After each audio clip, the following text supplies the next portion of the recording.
কিন্তু আল্লাহর পছন্দ হলো আমরা হব আমিনু কামা আমানান নাস ইহদিনাস সিরাতাল মুস্তাকিম সিরাতাল্লাযীনা আন'আমতা আলাইহিম।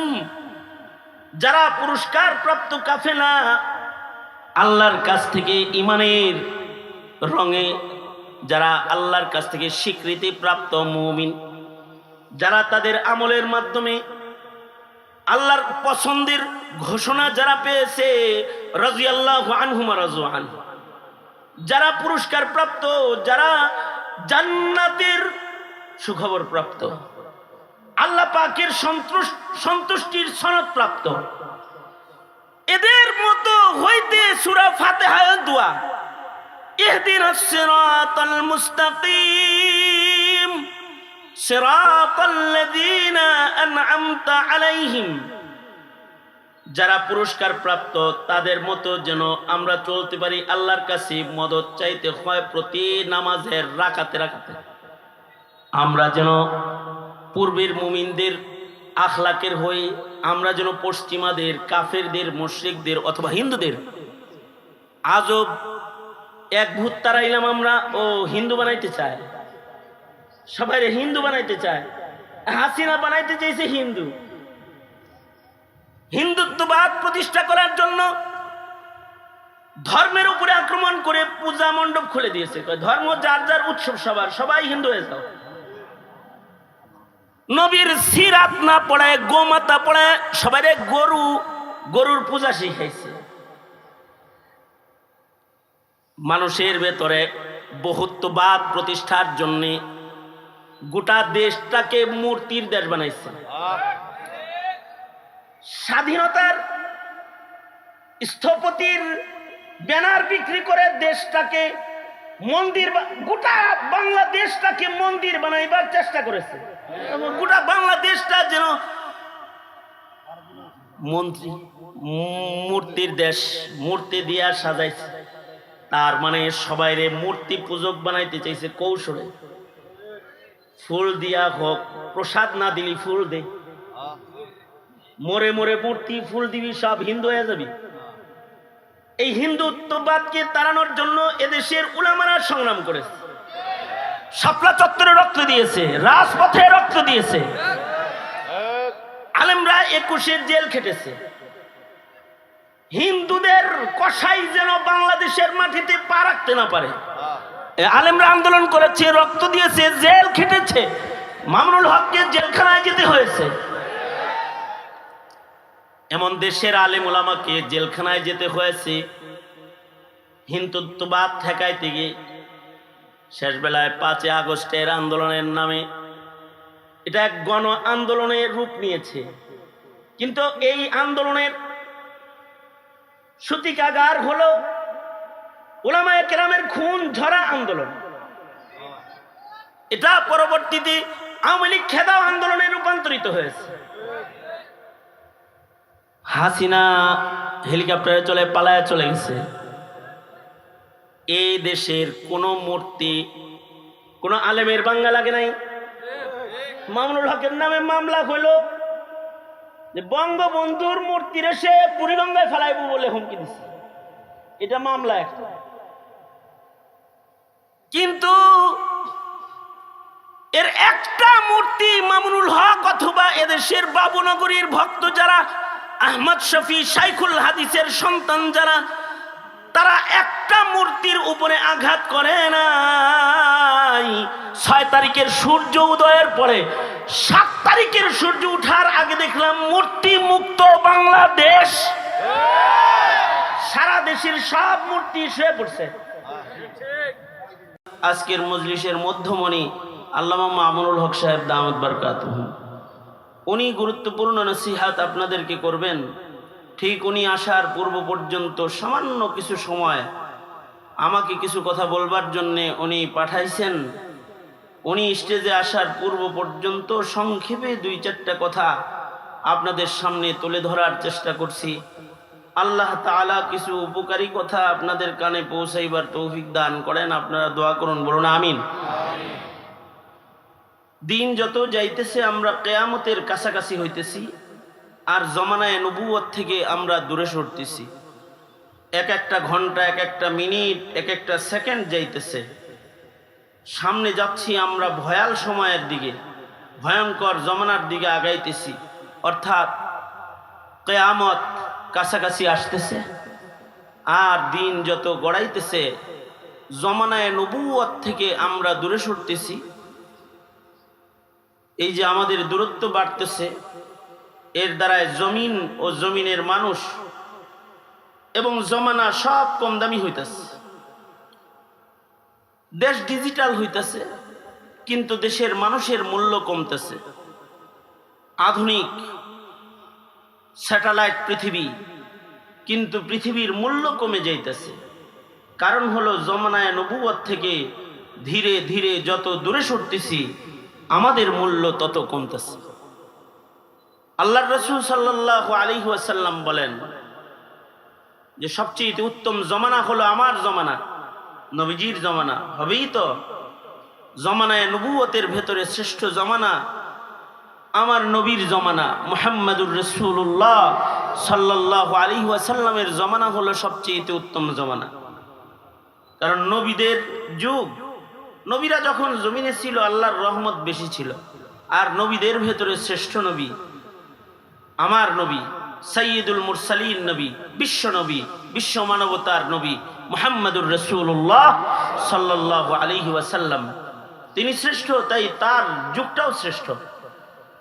সকল নবীর সাহাবীরা শ্রেষ্ঠ মুমিন, কিন্তু আমাদের নবীর সাহাবী তারা দুনিয়ার সকল সাহাবীর ভেতরে শ্রেষ্ঠ মুমিন।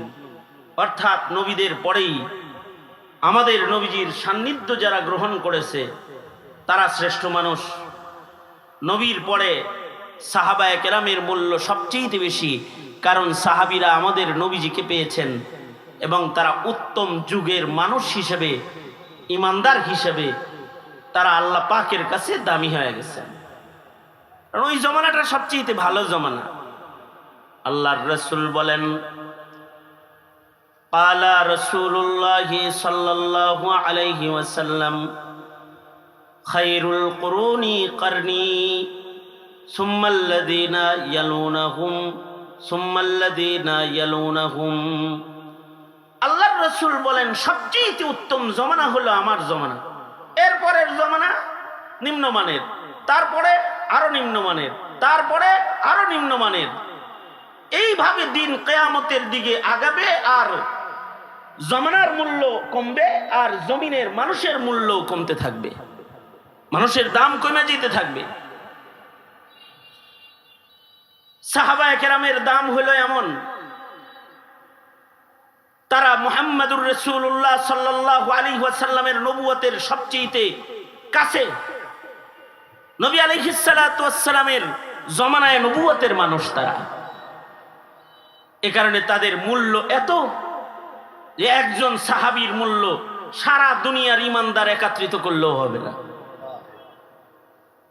সারা দুনিয়ার সব ইমানদার একত্রিত করলেও একজন সাহাবীর মূল্য হবে না, কারণ মূল্যবান জমানার মূল্যবান মানুষ তারা। আব্দুল্লাহ ইবনুল মুবারক রাহমাতুল্লাহি আলাইহিকে জিজ্ঞেস করা হয়েছিল, ওমর ইবনে আব্দুল আজিজ, ওয়াইসুল কারনি এদের দাম বেশি না আমিরে মুআবিয়ার দাম বেশি রাদিয়াল্লাহু আনহু? হযরত আব্দুল্লাহ ইবনুল মুবারক উত্তরে বলেছিলেন, কার কথা জিজ্ঞেস করো, আমিরে মুআবিয়া? হযরত আমিরে মুআবিয়া তো নবীজির সাথে যুদ্ধ করেছেন, নবীজির উপরে কোরআন নাজিল হয়েছে, আর হযরত আমিরে মুআবিয়া নিজ কলমে লিখেছেন কাতিবে ওয়াহি। এই আমিরে মুআবিয়ার দাম কত এটা জিজ্ঞাইতে চাও? আরে লাগুবারুল্লাযী দাখালা ফি আনফি ফারাসি আমিরে মুআবিয়া। আমিরে মুআবিয়া নবীজির সাথে যুদ্ধরত, যুদ্ধের মাঠে আমিরে মুআবিয়ার ঘোড়ার নাক দিয়া যে ধুলাগুলা প্রবেশ করেছে, এই ধুলাগুলাকে একদিকে রাখলে, আর ওয়াইসুল কারনি ওমর ইবনে আব্দুল আজিজ আর একদিকে রাখলে, আমিরে মুআবিয়া সাহাবীর ঘোড়ার নাকের ভেতরে যুদ্ধের মাঠে প্রবেশ করা ধুলার মূল্য আল্লাহর কাছে বেশি হয়ে যাবে, কারণ তারা সাইয়্যিদুল মুরসালিন নবীকে দেখেছে, মুহাম্মাদুর রাসূলুল্লাহ সাল্লাল্লাহু আলাইহি ওয়াসাল্লামকে তারা দেখেছে। এ কারণে আদনা থেকে আদনা একজন সাহাবী, ঈমানের সাথে যারা আল্লাহর রাসূলকে দেখেছেন তার ঈমান তারকার মতো। এ কারণে আল্লাহর রাসূল বলেন আসহাবি কান্নুজুম, আমার সাহাবীরা সবাই তারকার মতো। हम फख्र से कहते हैं हमारे हैं सहाबा, वल्लाह हमें जान से प्यारे हैं सहाबा। उस चांद जो रोशन हुआ, उस चांद जो रोशन हुआ बतहा के उफ़क़ पर, उस चांद के ताबंद सितारे हैं सहाबा, उस चांद के ताबंद सितारे हैं सहाबा। আকাশে 14 দিনের পূর্ণিমার তারকাকে, পূর্ণিমার চাঁদকে, আলোকোজ্জ্বল চাঁদটাকে দেখতে কত সুন্দর লাগে, ঠিক চাঁদের পাশে তারকাগুলোকেও কত সুন্দর লাগে। কেমন যেন এই চাঁদের পাশে তারকার আলোগুলোকেই মানায়, পৃথিবীর আর কোনো বাতিকে মানাবে না সেখানে। ঠিক মুহাম্মাদুর রাসূলুল্লাহ সাল্লাল্লাহু আলাইহি ওয়াসাল্লামের নবুয়তের আলোকোজ্জ্বল আলোর পাশে ঈমানের বাজারের একমাত্র সাহাবায়ে কেরামের ঈমানের আলোকোজ্জ্বল ঈমানকেই মানায়, আর কারোর ঈমানকে নবীর পাশে মানাই না। নবীজির প্রত্যেকটা সাহাবীর ঈমান ছিল এরকম। এ কারণেই সাহাবীদের ঈমানের রংকে আল্লাহ তাআলা কোরআনে হাকিমে বর্ণনা করেছেন এবং আমাদের আদেশ করেছেন আমিনু কামা আমানান নাস, তোমরা সাহাবীদের মতো ঈমানদার হও। সাহাবীদের ঈমানের রংগুলোকে আমাদের কাছে পেশ করেছেন। এই সাহাবীদের ঈমান কেমন ছিল? আল্লাহর কালামে আল্লাহ নবীর সাহাবীদের রং আমাদেরকে কিয়ামত পর্যন্ত জানার জন্য নিজে বর্ণনাকারী হয়ে আল্লাহ তাআলা কোরআনের আয়াত নাযিল করেছেন। আমি আয়াত পড়েছি, আল্লাহ তাআলা বলেন মুহাম্মাদুর রাসূলুল্লাহ, মুহাম্মাদুর রাসূলুল্লাহ والذين معه أشداء على الكفار، والذين معه أشداء على الكفار رحماء بينهم تراهم ركعا سجدا يبتغون فضلا من الله، يبتغون فضلا من الله ورضوانا। আল্লাহ তাআলা সাহাবায়ে কেরামের গুণ বর্ণনা করতে গিয়ে বলেন সাহাবীদের একটা গুণ হলো মুহাম্মাদুর রাসূলুল্লাহ সাল্লাল্লাহু আলাইহি ওয়াসাল্লাম এবং তার সাথী সাহাবী যারা তারা কেমন, আশিদ্দাউ আলাল কুফার, তারা কাফেরদের বেলায়, কুফরের বেলায় তারা শক্ত, তারা কাফেরের ভক্ত নয়, তারা কাফেরদের সাথে শক্ত, তারা ঈমানের মাসআলায়, তাওহীদের মাসআলায়, দ্বীনের মাসআলায়, ইসলামের মাসআলায় তারা বড় শক্ত। আর এখন আমরা হয়েছি কমপ্লিট উল্টা। আমাদের এই রংটা আল্লাহ পাকের ঈমানের পছন্দের রং না। এই জমিনের মানুষ হয়ে গেছে কাফেরের ভক্ত, লাল চামড়ার ওয়ালাদের ভক্ত, চুল কাটে, কাপড় বানায়, ঘর দুয়ার বানায় লাল চামড়াওয়ালাদের মতন, কাফেরদের মতন। চলাফেরার স্টাইল, খাবার দাবারের স্টাইল, ঘুমানোর স্টাইল সার্বিক অনুকরণ হয়ে গেছে কাফেরের। কেমন যেন পশ্চিমাদের ভক্ত বিধায়িত শেষ পর্যন্ত শুধুই মাত্র পোশাকের কালচার সংস্কৃতির উপরেই আক্রমণ নয়, পশ্চিমাদের নষ্ট চরিত্রকে মুসলমানদের ভেতরে ইস্টাবলিশ করার চক্রান্ত চলছে প্রতিনিয়ত। মুসলমানের রং যেন সাহাবায়ে কেরামের সাথে না মিল হয়, তাদের চলাফেরা, তাদের উঠা বসা, তাদের পোশাক পরিচ্ছদ, তাদের মুআমালা মুআশারাত, এমনকি তাদের বৈবাহিক জীবনটাও যেন কাফেরের সাথে মিলা যায়, নবীর সাথে যেন না মিলে। এ কারণে নারী কমিশনের মাধ্যমে মুসলমানদের বৈবাহিক জীবনকেও আক্রমণ করা হচ্ছে। তার মানে হলো কাফেরদের ভক্তি প্রকাশ করতেছে, যে তোদের যেটা এটা ভাল লাগে, মদিনারটা ভাল লাগে না, সাহাবীদেরটা ভাল লাগে না, নাউজুবিল্লাহ। কিন্তু আল্লাহর পছন্দ হলো আমরা হব আমিনু কামা আমানান নাস ইহদিনাস সিরাতাল মুস্তাকিম সিরাতাল্লাযীনা আন'আমতা আলাইহিম।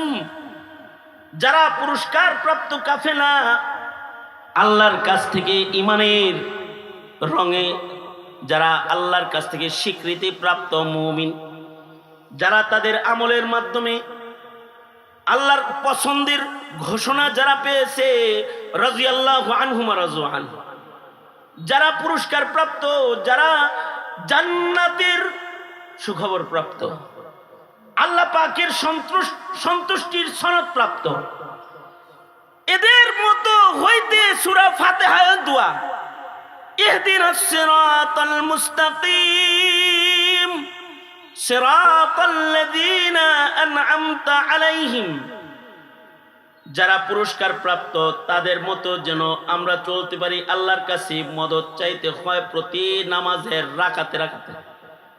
আমরা যেন পূর্বের মুমিনদের আখলাকের হই, আমরা যেন পশ্চিমাদের, কাফেরদের, মুশরিকদের অথবা হিন্দুদের আজব এক ভূত তারাইলাম আমরা, ও হিন্দু বানাইতে চায়, সবাই হিন্দু বানাইতে চায়।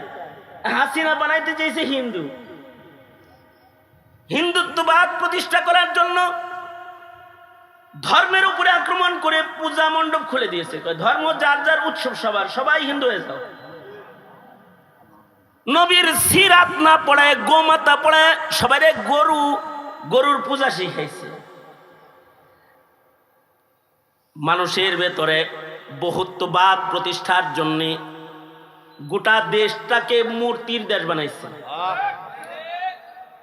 স্বাধীনতার স্থপতির ব্যানার বিক্রি করে দেশটাকে মন্দির, গোটা বাংলাদেশটাকে মন্দির বানাইবার চেষ্টা করেছে। গোটা বাংলাদেশটা যেন মূর্তির দেশ, মূর্তি দিয়া সাজাইছে। তার মানে সবাইরে মূর্তি পূজক বানাইতে চাইছে কৌশলে। ফুল দিয়া হোক, প্রসাদ না দিলি ফুল দে, মোরে মোরে মূর্তি ফুল দিবি, সব হিন্দু হয়ে যাবি। এই হিন্দুত্ববাদকে তাড়ানোর জন্য এদেশের উলামারা সংগ্রাম করেছে, শাপলা চত্বরে রক্ত দিয়েছে, রাজপথে রক্ত দিয়েছে, আলেমরা 21 জেল খেটেছে। হিন্দুদের কসাই যেন বাংলাদেশের মাটিতে পা রাখতে না পারে, আলেমরা আন্দোলন করেছে, রক্ত দিয়েছে, জেল খেটেছে। মামুনুল হককে জেলখানায় যেতে হয়েছে। এমন দেশের আলেম ওলামাকে জেলখানায় যেতে হয়েছে হিন্দুত্ববাদ ঠেকাইতে গিয়ে। শেষ বেলায় 5 আগস্টের আন্দোলনের নামে এটা এক গণ আন্দোলনের রূপ নিয়েছে। কিন্তু এই আন্দোলনের সূতিকাগার হলো উলামায়ে কেরামের খুন ঝরা আন্দোলন। এটা পরবর্তীতে আওয়ামী লীগ খেদাও আন্দোলনে রূপান্তরিত হয়েছে। হাসিনা হেলিকপ্টারে চলে পালায় চলে গেছে। এই দেশের কোন মূর্তি কোন আলেমের বাঙ্গা লাগে নাই। মামুনুল হকের নামে মামলা হইল, যে বঙ্গবন্ধুর মূর্তির সে বুড়িগঙ্গায় ফেলাইব বলে হুমকি দিচ্ছে, এটা মামলা একটা। কিন্তু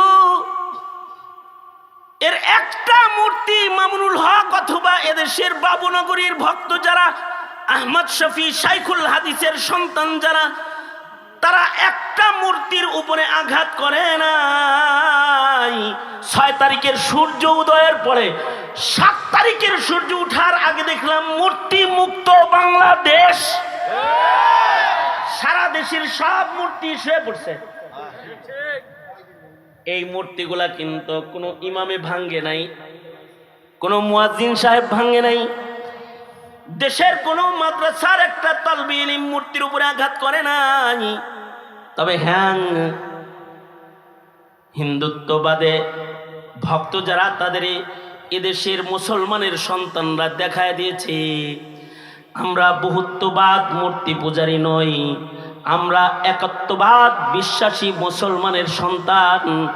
এদেশের স্কুল কলেজের ছাত্ররা মূর্তিগুলাকে শেষ করে ধুলায় লুটায় দিয়েছে। গোটা দেশে একটা মূর্তি নাই। গোপালগঞ্জ গেলাম, গোপালগঞ্জ তো আলাদা রাজধানী, ওইখানে ঢুকার রাস্তায় শেখ মুজিবুর রহমান দাঁড়ায় ছিল সালাম দিয়া, একটাও নাই। এইগুলো মাটির সাথে মিশিয়ে দিয়েছে। তার মানে ডক্টর ইউনূস সাহেব হাসিনাকে হিন্দুত্ববাদ প্রতিষ্ঠা করতে দেশের মুসলমানরা দেয় নাই।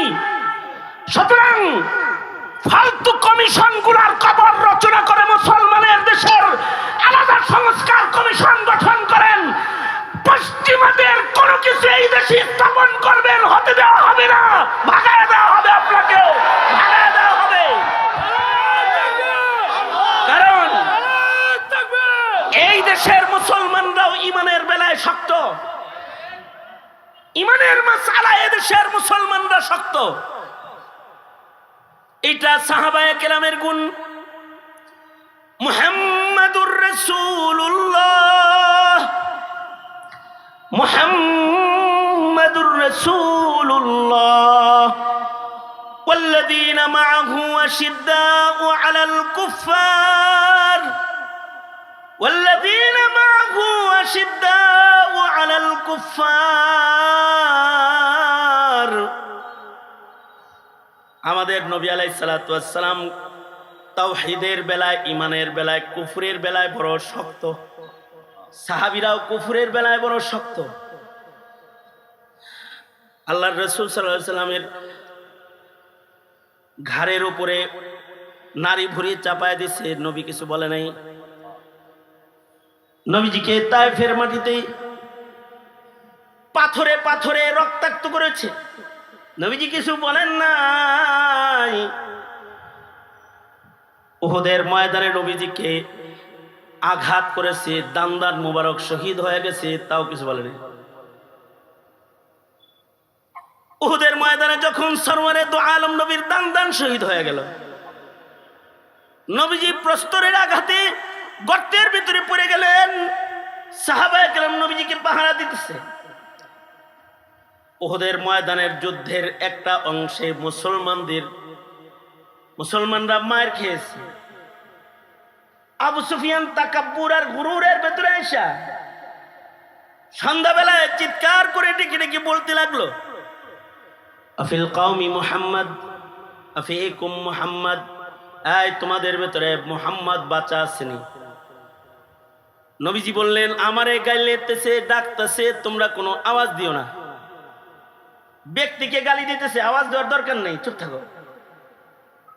আবু সুফিয়ান বলে, মুহাম্মদ মনে হয় নাই, তাহলে তো আওয়াজ দিত রে। আফিকুম ইবনু কুহাফা, এই তোমাদের ভিতরে আবু বকর আসেনি। নবীজি বললেন, আওয়াজ করো না আবু বকর, চুপ থাকো। আবু সুফিয়ান বলে, ইবনে কুহাফা বাঁচা নাই, এটাও গেছে। কাফেরদের সর্দার হয়ে তখন আবু সুফিয়ান যুদ্ধে এসেছেন। তারপরে বলতেছে, আফিকুম ইবনুল খাত্তাব, আফিল কওমি উমর, এই তোমাদের ভেতরে কি উমর বাচ্চা আসেনি? আল্লাহর রাসূল বললেন, উমর চুপ থাকো, আওয়াজ দিও না, চুপ করে থাকো। আবু সুফিয়ান মনে করলো উমরও মারা গেছে, নবীজিকে ডাকছে, নবী বলে চুপ থাকো, ও জবাব দিও না। আবু বকরকে ডাকছে, রাসূল বললেন চুপ থাকো, জবাব দিও না। উমরে ডাকছে, নবী বললেন চুপ থাকো, জবাব দিও না। এবার যখন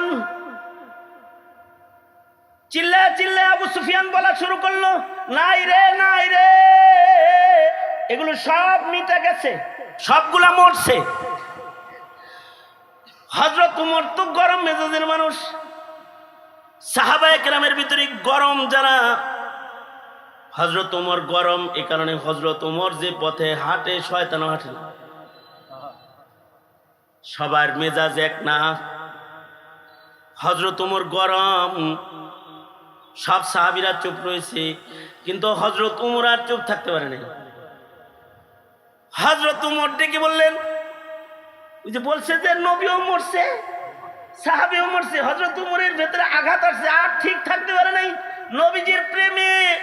হযরত উমর ডেকে বললেন, এই আল্লাহর দুশমন, তুই যাদের নাম উচ্চারণ করেছিস কেউ মরে নাই, তোদেরকে নাস্তানাবুদ করার জন্য সকলকে আল্লাহ তাআলা বাঁচায় রাখছে, আমরা সব বাঁচা আছি। হযরত উমর বললেন, এই আল্লাহর দুশমন, আমরা সব বাঁচা আছি।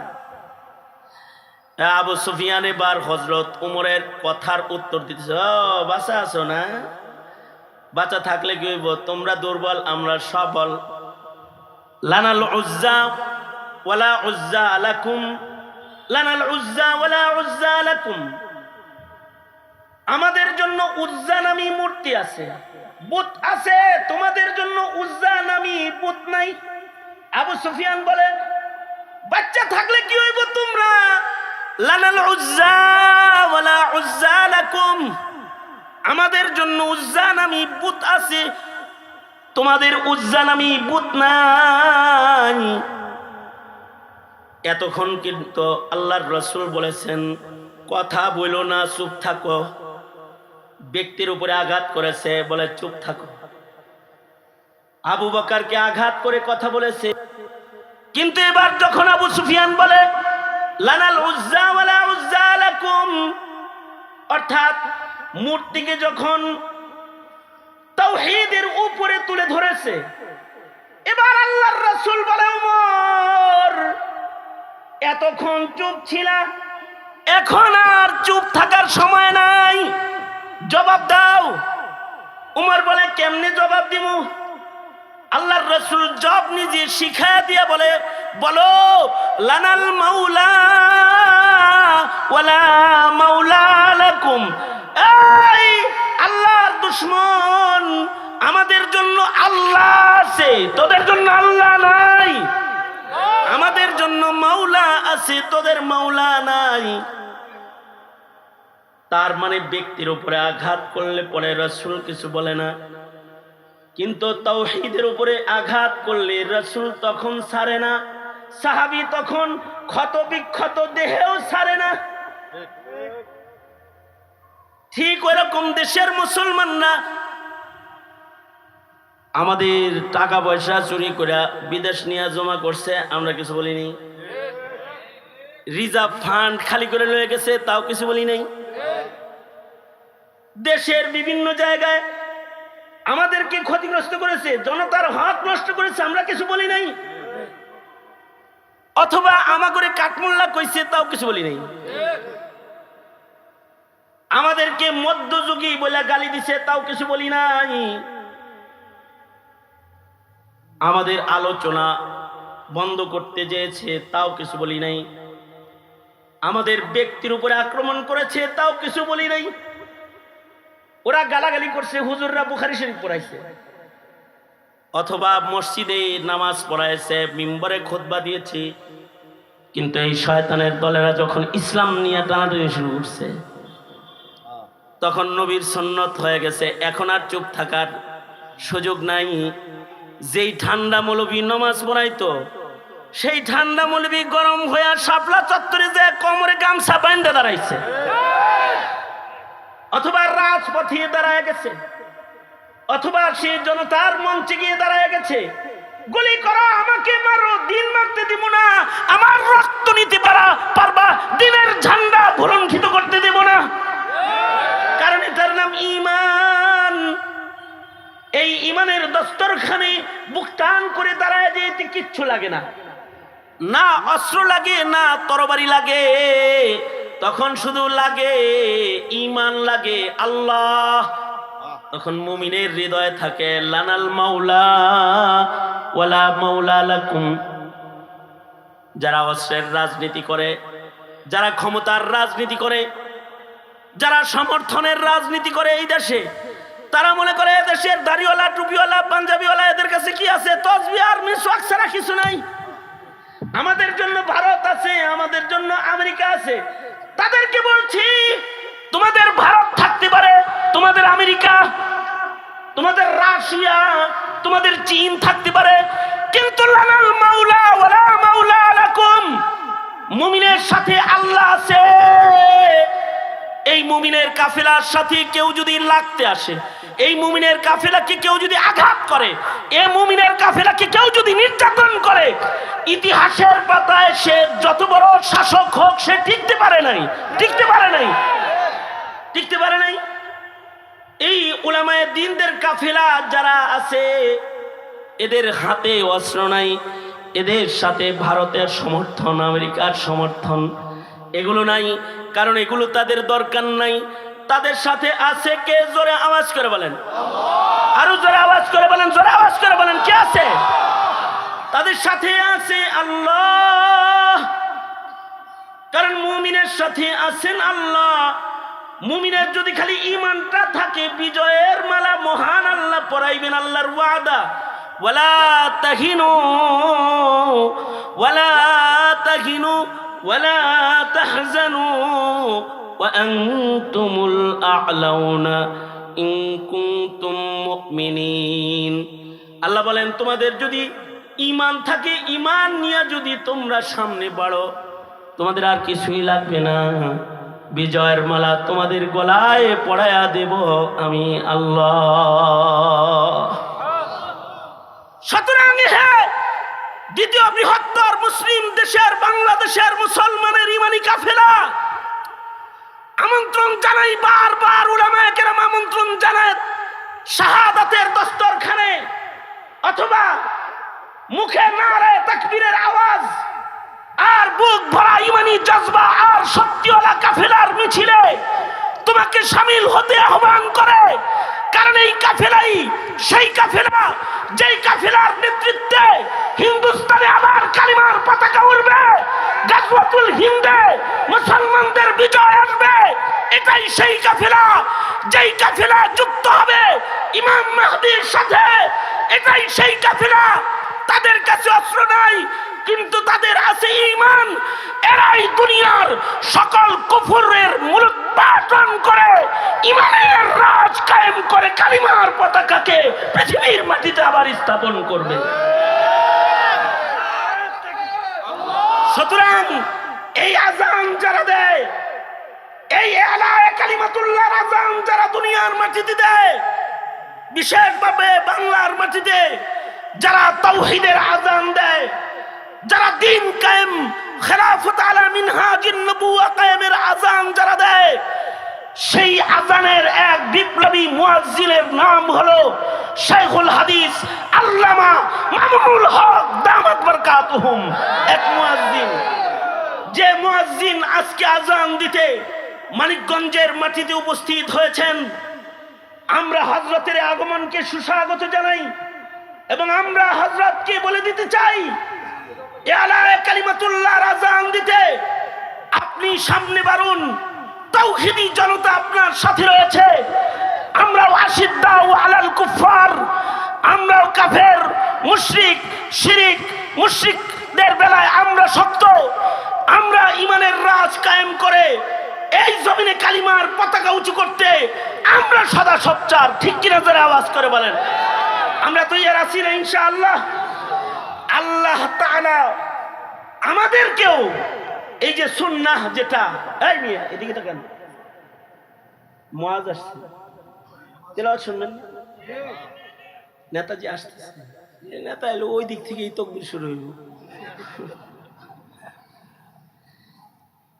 আমি যেটা বলতেছি সেটা হলো এই, আল্লাহ পাকের পছন্দের ইমানের একটা রং হলো আশিদ্দাউ আলাল কুফার। এই কতটুকুন হলে শক্ত হইতে হয়, কতটুকুন হলে ইমানের জন্য শক্ত হতে হয়, কতটুকুন হলে ইসলামের কতটুকুন ক্ষতি সাধন হলে গর্জে উঠতে হয়, এটাও জানতে হয়। অনেকে মনে করে শান্তিতে আছি, হুজুররা খামাখা মিছিল করে আমাদের শান্তি নষ্ট করে। কতটুকুন দিনের কতটুকুন ক্ষতি হলে বসে থাকার উপায় থাকে না।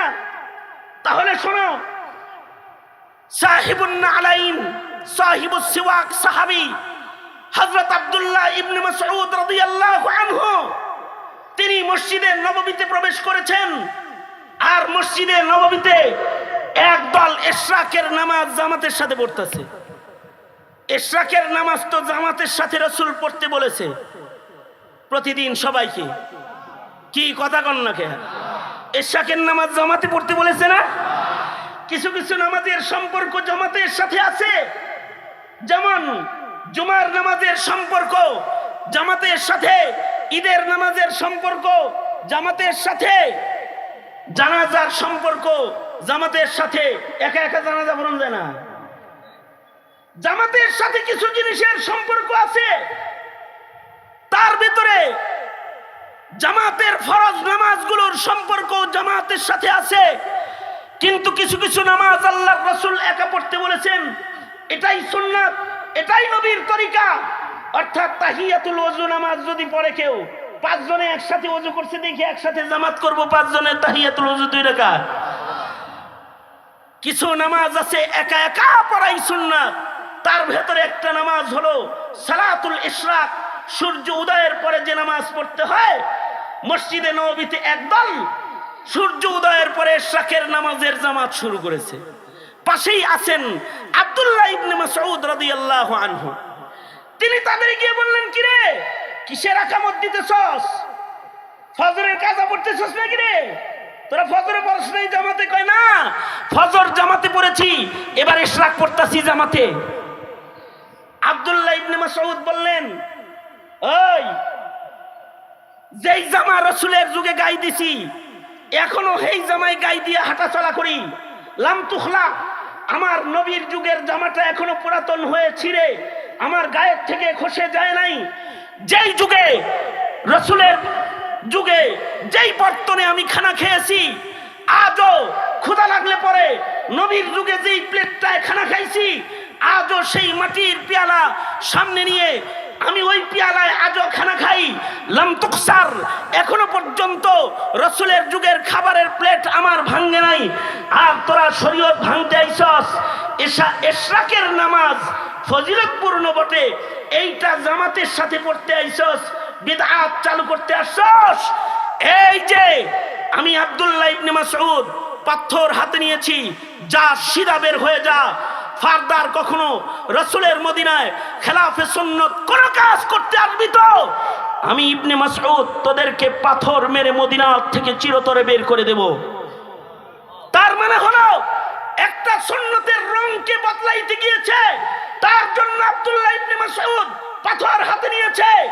নারী সংস্কারের কমিশনের নামে তোমার দেশের মিরাসের বন্টনের শরিয়া বিধানকে যারা উঠায় দিতে চায়, নারী স্বাধীনতার আন্দোলনের নামে তোমার কন্যাকে যারা বেশ্যার সরকারি সার্টিফিকেট দিতে চায়, সরকারিভাবে তাদেরকে বেশ্যা কার্যক্রমকে, যৌনকর্মীকে শ্রমিকের মর্যাদা দিয়ে তোমার কন্যাকে বেশ্যা বানানোর চক্রান্তকারী যারা হয়, যারা বিবাহের উপরে আক্রমণ করে মুসলিম সামাজিক ইবাদত, বৈবাহিক বন্ধনের, হালাল সন্তান মুমিন জন্মগ্রহণের এক চিরন্তন ধারা, যেটা আল্লাহর রাসূল অথবা নবীদের মাধ্যমে আল্লাহ তাআলা জমিনে স্থাপন করেছেন, এই বৈবাহিক প্রথাকে যারা উঠায়া দেওয়ার চক্রান্ত করতে চায়, যারা মুসলমানদের মাটিতে, মুসলমানদের ঘাঁটিতে ইসলামের বিপক্ষের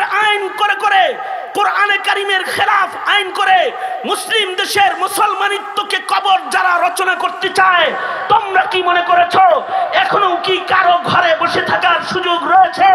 না, একটা সুন্নতের রংকে রক্ষার জন্য যেমন পাথর হাতে নিতে হয়, কোরআনের একটা বিধান রক্ষার জন্য লক্ষ লক্ষ মুসলমানকে জীবন দিয়ে হলেও কোরআনের আইনকে রক্ষা করা মুসলমানের জন্য ফরিজা ইবাদত হয়ে যায়।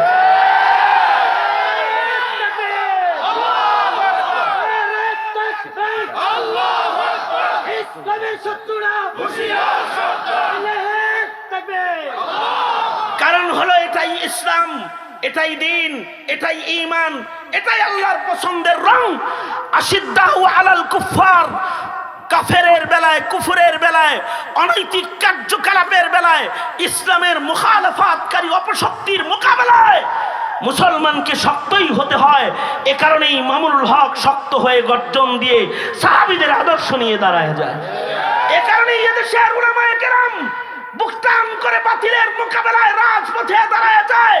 যদি এটাই হয় আল্লাহর পছন্দের ঈমান, তবে জিজ্ঞাসা, এহে মানিকগঞ্জের মর্দে মুমিনেরা, তোমরাও কি তাওহীদের জন্য, ইসলামের জন্য বুকটান করে সাহাবায়ে কেরামের মতো সত্য বলতে তোমরাও কি দুর্বার মুজাহিদ হয়ে, দুর্বার বেগে তোমরাও কি দিন কায়েমের মিছিলে শামিল হতে রাজি আছো তো ইনশাআল্লাহ?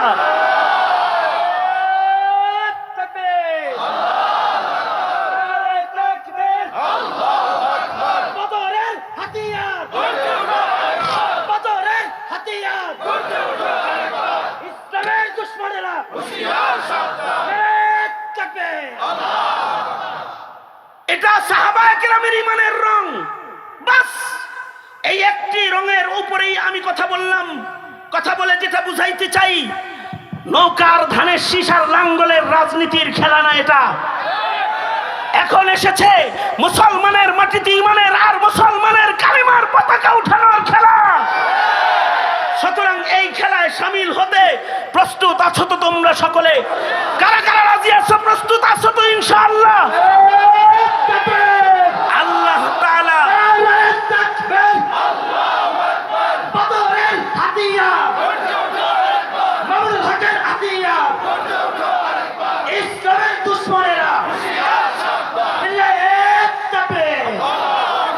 মুহতারাম হাজিরিন, এখনই আল্লামা মামুনুল হক সাহেব দামাত বারকাতুহুম স্টেজে আসবেন। তার আগে বিশ্বজয়ী হাফিজ কোরআন মুয়াজ মাহমুদ, তিনি কোরআন শরীফ থেকে আপনাদেরকে যে তিলাওয়াতের মাধ্যমে সে বিশ্ববিজয় করেছে, মারকাজু ফাইজুল কোরআনের নক্ষত্র সন্তানদের একজন মুয়াজ মাহমুদ, সে আল্লাহর কালাম তিলাওয়াত করবে। আর এই তিলাওয়াতুল কোরআনের পরপরই শাইখুল হাদিস ইবনে শাইখুল হাদিস আল্লামা মামুনুল হক সাহেব স্টেজে আসবে। যেহেতু একটি মসজিদকে টার্গেট করে আজকের মহতি আয়োজন, আমরা এই আপনাদের হাজার হাজার জনতার উপস্থিতিতে আজকের সামান্য একটি কোরবানি এই মসজিদের অনেক বড় উন্নয়নের রাস্তা খুলে দিতে পারে। সেজন্য আজকে আমাদের নওজোয়ান ভলেন্টিয়ার এখানে যারা আছে তাদেরকে একটু আপনাদের কাছে আমরা পাঠাবো ব্যাগ দিয়ে। আপনারা একটু এই মসজিদের উন্নয়ন কল্পে যার পকেটে যা আছে তার থেকে একটু উন্নয়নের জন্য মসজিদের নির্মাণ কল্পে একটু আপনারা আপনাদের সাদাকাকে তাদের ব্যাগে তুলে দিবেন। আপনারা যার পকেটে যা আছে তার থেকে কিছু সাদাকা করার জন্য সবাই যার যার পকেটে একটু হাত দিয়ে দেন। সবাই যার যার পকেটে হাত দিয়ে দেন। আর ভলেন্টিয়াররা তোমরা ভেতরে প্রবেশ করো এবং ওদের কাছে আপনারা জিকিরে ফিকিরে ওরা চলবে আপনাদের মাঝখানে, কোনো আওয়াজ না করে আপনারা সাদাকার আমল টুকুন করবেন। যে জানছেন তার থেকে কিছু শরীক হয়ে আজকের এই মহতি মাহফিলে আল্লাহর ঘরের উন্নয়ন